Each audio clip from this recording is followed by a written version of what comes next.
সুন্দরবনের নবদুর্গার মাঠে ৮ দলীয় ফুটবল টুর্নামেন্ট, দুদিনব্যাপী মেলবন্ধন কাপ 2026। প্রত্যন্ত সুন্দরবনে মোবাইলের টিভির যুগে ফুটবল খেলা হারাতে বসেছে, সেদিকে লক্ষ্য রেখে সুন্দরবনের নবদুর্গের মাঠে দুদিনব্যাপী ফুটবল টুর্নামেন্ট বিশেষ আকর্ষণ মহিলা রেফারি দ্বারা এই টুর্নামেন্ট পরিচালনা করা হয়।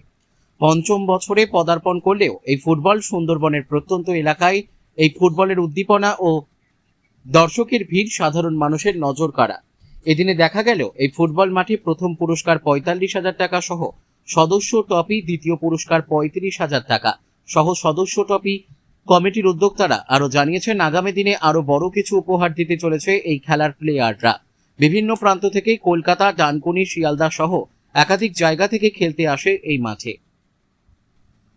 বসিরহাট থেকে প্রদীপ সরকারের রিপোর্ট, বিগ নিউজ বাংলা।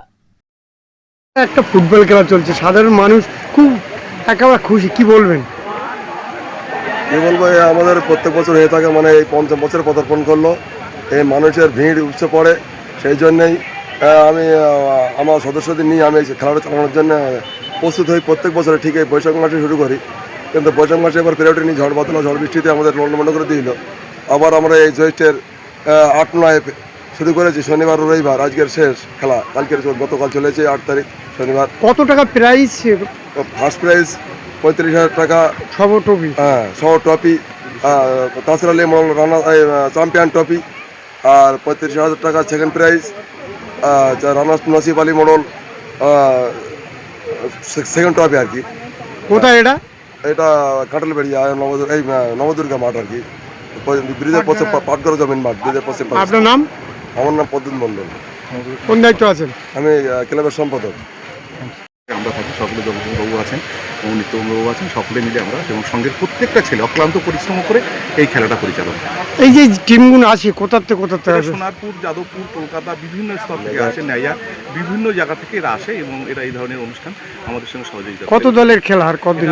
৮ দলীয় খেলা। কতদিন ধরে হয়? নকআউট পর্যায়ে খেলা গতকাল চলেছে আর আজকে 2 দিন ধরে খেলা। আজকে ফাইনাল খেলা হবে। এখানে কি মহিলা সদস্য থাকে? হ্যাঁ, মহিলা দেখার জন্য সদস্য থাকে, মহিলাদের জন্য আমরা আলাদা বসার ব্যবস্থাও রাখি। এখানে একটা বিশেষ আকর্ষণ রয়েছে, মহিলা রেফারি পরিচালনা। হ্যাঁ, মহিলা রেফারি প্রতি বছরই থাকে এবং আকর্ষণীয় আমাদের একটা ব্যতিক্রমী চিন্তা ভাবনা বলতে পারেন। হ্যাঁ, আমরা যেটা বড় বড় আইএ বা বড় বড় ফুটবল টুর্নামেন্টে যেটা দেখি, নবদুর্গা ক্রিকেট তরুণ সংঘ আমরা এই ধরনের মহিলা রেফারি দ্বারা এই খেলাটা পরিচালনা করি।